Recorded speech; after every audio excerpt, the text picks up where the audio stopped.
Hello friends, welcome to GK India. मेरा नाम है नीतीश और आज की इस वीडियो में हम जानेंगे 18 मई 2022 के टॉप 25 करंट अफेयर्स के बारे में। जैसा कि आप स्क्रीन पर देख रहे हैं, 30 वर्षों में पहली बार किसी फ्रांस की पहली महिला प्रधानमंत्री नियुक्त किया गया है। अर्थात वहाँ पे आज से 30 वर्षों पहले कोई महिला प्रधानमंत्री थी और उसके लगातार 30 वर्ष तक कोई महिला प्रधानमंत्री नहीं बनी। और हाल ही में किसे अब नया फ्रांस की महिला प्रधानमंत्री नियुक्त किया गया है। अर्थात 30 वर्षों में फ्रांस की पहली महिला प्रधानमंत्री किसे नियुक्त किया गया है। सेकंड क्वेश्चन आता है, किस देश की नर्स आना काबुले-दुबा ने दुनिया की सर्वश्रेष्ठ नर्स का खिताब जीता है। जैसे होता है कि जैसे मिस वर्ल्ड विश्व सुंदरी का खिताब जैसे होता है, उसी तरह यहाँ पे नर्स में भी होता है। दुनिया में सर्वश्रेष्ठ नर्स का खिताब किसने जीता है, अर्थात यानी दुनिया में इस साल 2022 का। ये सारे क्वेश्चन का जवाब जानेंगे हम इसी वीडियो में, लेकिन पहले स्टेप बाय स्टेप बढ़ते हुए क्वेश्चन नंबर 1 देख लेते हैं, फिर आगे बढ़ते हैं।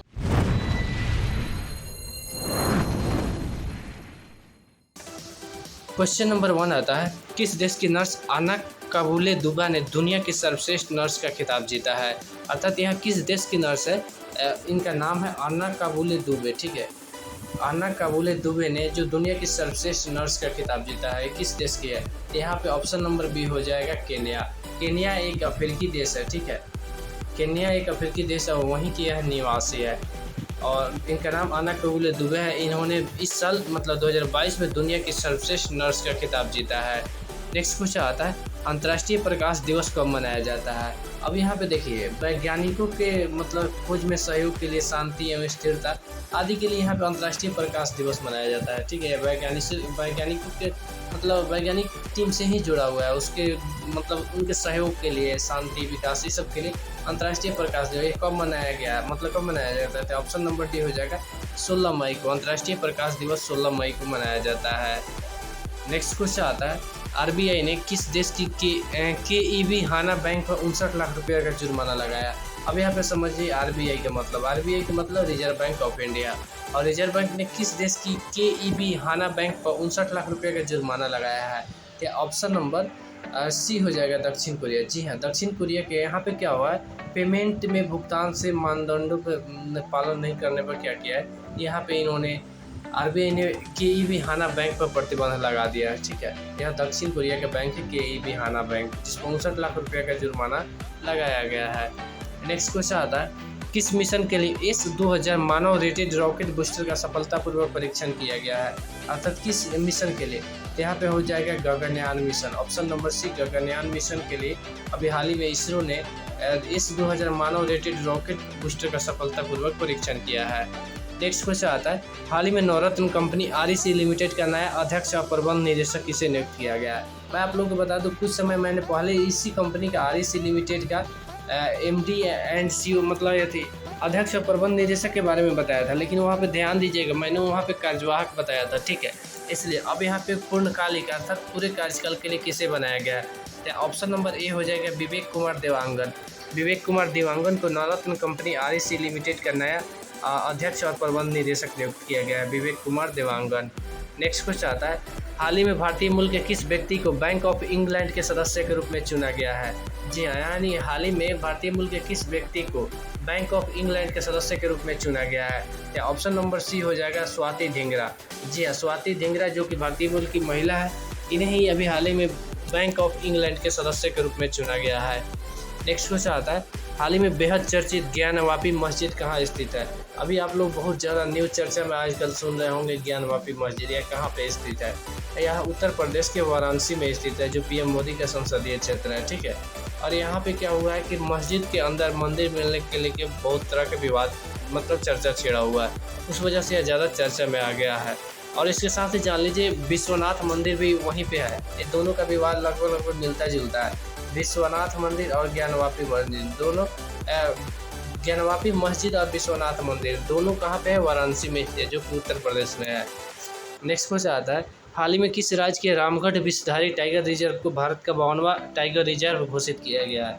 यहाँ पे 2 क्वेश्चन बन जाएगा आप लोगों के लिए। एक तो रामगढ़ विषधारी टाइगर रिजर्व कहाँ स्थित है, तो यह राजस्थान हो जाएगा। Option number B RJ। ठीक है, राजस्थान की राजधानी कहाँ है, जयपुर। मुख्यमंत्री अशोक गहलोत और राज्यपाल कलराज मिश्र है। सेकेंड है कि भारत में अब टाइगर रिजर्व की संख्या कितनी हो गई है, तो यहाँ पे 52 हो जाएगा। ठीक है, यह रामगढ़ विषधारी टाइगर रिजर्व को भारत का कौन सा टाइगर रिजर्व घोषित किया गया है? तो 52वां टाइगर रिजर्व घोषित किया गया है, ठीक है।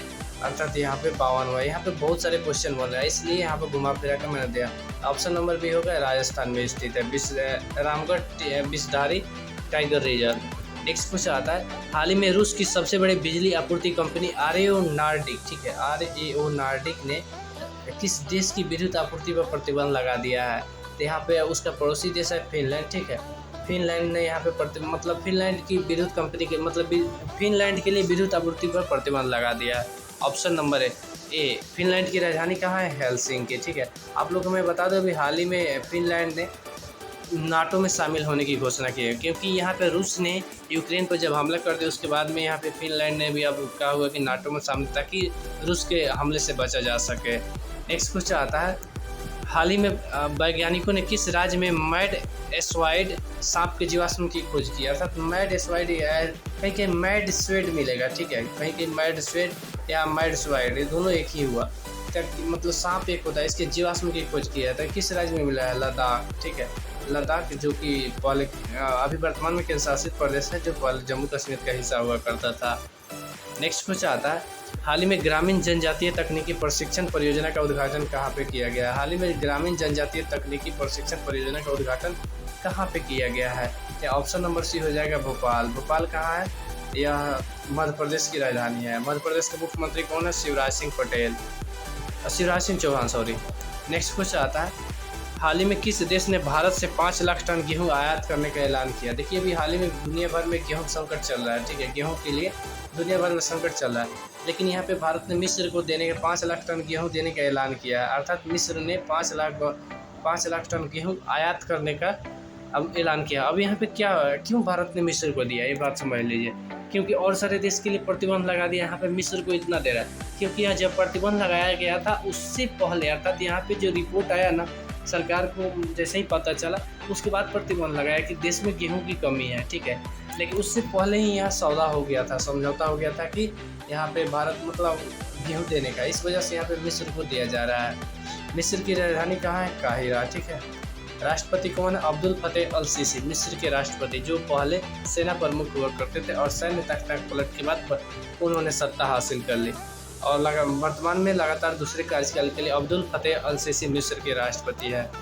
नेक्स्ट क्वेश्चन आता है, हाल ही में किस राज्य सरकार ने राज्य में जातीय जनगणना कराने का ऐलान किया? अर्थात यहाँ पे जाति से संबंधित जनगणना कराने का ऐलान किया है। किस राज्य सरकार ने? तो यहाँ पे बिहार सरकार हो जाएगा। बिहार सरकार ने हाल ही में मतलब राज्य में जातीय जनगणना कराने का ऐलान किया। बिहार के मुख्यमंत्री कौन है? नीतीश कुमार। और राज्यपाल कौन है? फागुन चौहान। राजधानी कहाँ है? पटना। नेक्स्ट क्वेश्चन आता है, हाल ही में एससीओ रैट्स समिट की मेजबानी कौन करेगा? अर्थात यहाँ पे एससीओ जो समिट होता है इसकी मेजबानी कौन करेगा इस साल? तो यहाँ पे नई दिल्ली है। नई दिल्ली अर्थात भारत की राजधानी, अर्थात इसकी मेजबानी कौन करेगा? भारत। ऑप्शन नंबर सी नई दिल्ली इसका आंसर होगा। नेक्स्ट क्वेश्चन आता है, हाल ही में किस राज्य ने 16 मई को अपना राज्य का स्थापना दिवस मनाया है? अर्थात अभी हाल ही में 16 मई को किस राज्य ने अपना राज्य का स्थापना दिवस मनाया है? तो ऑप्शन नंबर बी हो जाएगा सिक्किम, ठीक है। सिक्किम की राजधानी क्या है? गंगटोक। और मुख्यमंत्री कौन है? प्रेम सिंह तमांग, ठीक है, प्रेम सिंह तमांग, यहाँ सिक्किम हो जाएगा। राज्यपाल गंगा प्रसाद। नेक्स्ट क्वेश्चन आता है, हाल ही में पीएम मोदी ने किस देश के साथ 6 समझौते पर हस्ताक्षर किए हैं? अर्थात अभी हाल ही में पीएम मोदी ने किस देश के साथ 6 समझौता पर हस्ताक्षर किए हैं? तो मैं आप लोगों को बता दूं, 16 मई को बुद्ध पूर्णिमा के अवसर पर पीएम मोदी नेपाल की यात्रा पर गए थे, जो बेहद छोटा मतलब यात्रा था, लगभग 7 घंटा का यात्रा था, जो बहुत छोटा था। और उसी 7 घंटा की यात्रा के दौरान वहाँ पे नेपाल के प्रधानमंत्री शेर बहादुर देउबा के साथ उन्होंने यह समझौता किया था। 6 समझौता में किस देश के साथ? ऑप्शन नंबर बी हो जाएगा नेपाल। नेपाल के प्रधानमंत्री कौन है? शेर बहादुर देउबा। और नेपाल की राजधानी क्या है? काठमांडू। नेक्स्ट क्वेश्चन आता है, यहाँ पे रिपीट आ जाए। नेक्स्ट क्वेश्चन आता है, हाल ही में किसने महिला T20 चैलेंज टूर्नामेंट के लिए टाइटल स्पॉन्सरशिप जीती है? अर्थात यहाँ पे महिला T20 जो चैलेंज टूर्नामेंट होने वाला है इसके लिए टाइटल स्पॉन्सरशिप किस कंपनी ने जीती है? तो यहाँ पे ऑप्शन नंबर डी हो जाएगा My11 सर्किल। जी हाँ, My11 सर्किल ने यहाँ पे महिला T20 चैलेंज टूर्नामेंट के लिए स्पॉन्सरशिप जीती है, My11 सर्किल। नेक्स्ट क्वेश्चन आता है, हाल ही में जीएसटी पंजीकरण में कौन सा राज्य शीर्ष पर रहा? अर्थात जीएसटी यहाँ पे समझिए, GST goods and service tax, जिसे 1 जुलाई 2017 को लागू किया गया था, ठीक है। 1 जुलाई 2017 को पीएम मोदी ने लागू किया था इसको। और यहाँ पे क्या हुआ, जीएसटी पंजीकरण अर्थात जीएसटी अभी तो सरकार को बहुत ज़्यादा आया था। अप्रैल में इसके पिछले मंथ में लगभग 1,68,000 करोड़ का जीएसटी रेवेन्यू प्राप्त हुआ था, जो कि अब तक का सर्वाधिक था। 1,68,000 बहुत बड़ी रकम हो गई। और यहाँ पे देखिए जीएसटी पंजीकरण अर्थात सबसे अधिक जीएसटी पंजीकरण कराने में कौन सा राज्य शीर्ष पर है, तो ऑप्शन नंबर सी हो जाएगा, उपरोक्त दोनों अर्थात महाराष्ट्र और उत्तर प्रदेश। महाराष्ट्र का संक्षिप्त में एमएच, उत्तर प्रदेश के यूपी। महाराष्ट्र के मुख्यमंत्री उद्धव ठाकरे, राज्यपाल भगत सिंह कोश्यारी। और महाराष्ट्र की राजधानी कहाँ हो गया, मुंबई। वहीं अगर उत्तर प्रदेश की बात करें तो उत्तर प्रदेश का मुख्यमंत्री योगी आदित्यनाथ, राज्यपाल आनंदीबेन पटेल और लखनऊ इसकी राजधानी हो गई। नेक्स्ट क्वेश्चन आता है वैशाख दिवस या बुद्ध पूर्णिमा दिवस कब मनाया जाता है। अभी हाल ही में मैंने वैशाख दिवस, यहाँ पे देखिए नाम में गड़बड़ी नहीं है, वैशाख दिवस या बुद्ध पूर्णिमा दोनों एक ही चीज़ हुआ, दोनों एक ही चीज़ कहा जाता है। तो यहाँ पे वैशाख दिवस या बुद्ध पूर्णिमा दिवस कब मनाया, अभी मैंने कुछ समय पहले ही बताया कि यह 16 मई को, क्योंकि वहाँ पे 16 मई को पीएम मोदी नेपाल की यात्रा पे थे वैशाख दिवस के अवसर पर, ठीक है, जो बुद्ध पूर्णिमा दिवस भी कहलाता है। नेक्स्ट क्वेश्चन आता है हाल ही में किस कंपनी ने एक रेस्तरां तकनीक और dining out platform dine out को खरीदने की घोषणा की है। जी हाँ, यहाँ पे किस कंपनी ने एक रेस्तरां तकनीक और डाइनिंग आउट प्लेटफॉर्म, मतलब एक वेबसाइट प्लेटफॉर्म है, एक तकनीक वाला प्लेटफॉर्म है डाइन आउट, जिसका यहाँ पे डाइन आउट इसका पूरा नाम हुआ। तो इसको किसने खरीदने की घोषणा की है, तो आप लोगों को मैं बता दूँ फूड डिलीवरी कंपनी स्विगी, ठीक है, स्विगी ने इसको खरीदने की घोषणा की है। नेक्स्ट क्वेश्चन आता है हाल ही में दूसरे वैश्विक कोविड-19 वर्चुअल समिट में भारत से किसने भाग लिया, अर्थात दूसरे वैश्विक कोविड-19 से वर्चुअल समिट में भारत से किसने भाग लिया, तो यहाँ पे हो जाएगा ऑप्शन नंबर बी, जो कि प्रधानमंत्री नरेंद्र मोदी ने दूसरे वैश्विक कोविड-19 वर्चुअल समिट में भारत से भाग लिया। और इसकी अध्यक्षता की किसने की, अमेरिका के राष्ट्रपति जो बाइडेन ने। नेक्स्ट क्वेश्चन आता है हाल ही में बेहद चर्चित माया देवी मंदिर कहाँ स्थित है। जी हाँ, यहाँ पे माया देवी मंदिर अभी बहुत चर्चित रहा है, कहाँ पे स्थित है, तो मैं आप लोगों को बता दूँ पीएम मोदी जब लुम्बिनी गए थे यात्रा, अर्थात नेपाल की, यहाँ पे गौतम बुद्ध का जन्म स्थल है लुम्बिनी वन, वहीं पे गए थे नेपाल की यात्रा पर, तो वहीं पे यह माया देवी मंदिर स्थित है, अर्थात option number B Lumbini. Lumbini कहाँ है, नेपाल में स्थित है। नेक्स्ट क्वेश्चन आता है एनसीएलटी के आदेश से सरकार ने किस विमानन कंपनी की बिक्री पर रोक लगा दी है। जी हाँ, यहाँ पे एनसीएलटी समझिए, नेशनल कंट्रीब्यूट लॉ ट्रिब्यूनल, मतलब यहाँ पे क्या हुआ है, जो कंपनी दिवालिया घोषित हो जाती है वह एनसीएलटी के तहत आ जाती है, अर्थात उस पर अब एनसीएलटी कार्रवाई करता है। या जितने भी कंपनी दिवालिया होती है, जैसे अभी रिलायंस कम्युनिकेशन अर्थात अनिल अंबानी की कंपनी, वह क्या हुआ है कि एनसीएलटी के तहत में आ गया। अब वहाँ पे पूरा कार्रवाई, जैसे विजय माल्या, उस सब को क्या हुआ है कि वहाँ पे एनसीएलटी कार्रवाई करती है।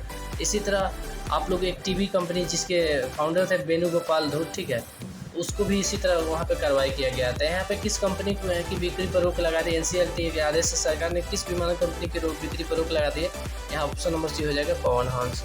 नेक्स्ट क्वेश्चन आता है हाल ही में फिनलैंड के बाद किस देश ने नाटो में शामिल होने का ऐलान किया। जी हाँ, यहाँ पे फिनलैंड के बाद अभी दूसरा किस देश ने नाटो में शामिल होने का ऐलान कर दिया है। मैं बता दूँ नाटो एक उत्तर अटलांटिक संधि संगठन अर्थात अमेरिका के नेतृत्व वाली एक सैन्य संगठन है, जिसका मतलब क्या है कि सैन्य गठबंधन बनाना ताकि एक दूसरे की रक्षा की जा सके। लेकिन यहाँ पे इसका उद्देश्य उससे कहीं अधिक है, इस वजह से यहाँ पे बहुत इसको लेकर विवाद रहता है, क्योंकि इसी वजह से अभी रूस ने यूक्रेन पर हमला किया हुआ है। तो यहाँ पे फिनलैंड के बाद किस देश ने नाटो में शामिल होने का ऐलान कर दिया है, तो यहाँ ऑप्शन नंबर डी हो जाएगा स्वीडन। जी, स्वीडन, इसने भी अब कहा कि हम भी अब नाटो में शामिल हो जाएंगे। स्वीडन की राजधानी कहाँ है, स्टॉकहोम। नेक्स्ट क्वेश्चन आता है 30 वर्षों में पहली बार किसे फ्रांस की पहली महिला प्रधानमंत्री नियुक्त किया गया है। जी हाँ, यहाँ पे मैं बता दूँ जैसे ही अभी फ्रांस में राष्ट्रपति का चुनाव हुआ था, उसके बाद में यहाँ पे प्रधानमंत्री के चुनाव मतलब वहाँ पे नियुक्त किया जाता है। तो वहाँ के फ्रांस के तत्कालीन राष्ट्रपति इमैनुअल मैक्रों ने वहाँ के केंद्रीय कैबिनेट मंत्री थी एलिजाबेथ बोर्न, इन्हीं को अब यहाँ पे महिला प्रधानमंत्री नियुक्त किया है, अर्थात इन्हें प्रधानमंत्री नियुक्त किया गया है, जो 30 वर्षों के पश्चात पहली महिला प्रधानमंत्री होगी। अर्थात 30 वर्ष पहले इनसे प्रधानमंत्री महिला थी, लेकिन 30 वर्षों तक कोई दूसरा यहाँ पे महिला प्रधानमंत्री रहे। उसके बाद यहाँ पे भेज देते हैं। एलिजाबेथ बोर्न को फ्रांस के राष्ट्रपति इमैनुअल मैक्रों ने देश का नया प्रधानमंत्री नियुक्त किया है। इसके साथ ही मैं बता दूं सारे क्वेश्चन के जवाब यहाँ पे मैंने आंसर दे दिया है। आप चाहे तो इसका स्क्रीनशॉट कर सकते हैं, दिए गए टेलीग्राम लिंक से PDF प्राप्त कर सकते हैं। आशा करते हैं आप सभी को वीडियो पसंद आया होगा और ऐसे वीडियो देखने के लिए प्लीज़ चैनल को सब्सक्राइब कीजिए, लाइक कीजिए और शेयर करना बिल्कुल ना भूलें। तब तक मिलते हैं फिर किसी ऐसे नए इंटरेस्टिंग और धमाकेदार वीडियो के साथ। जय हिंद, वंदे मातरम।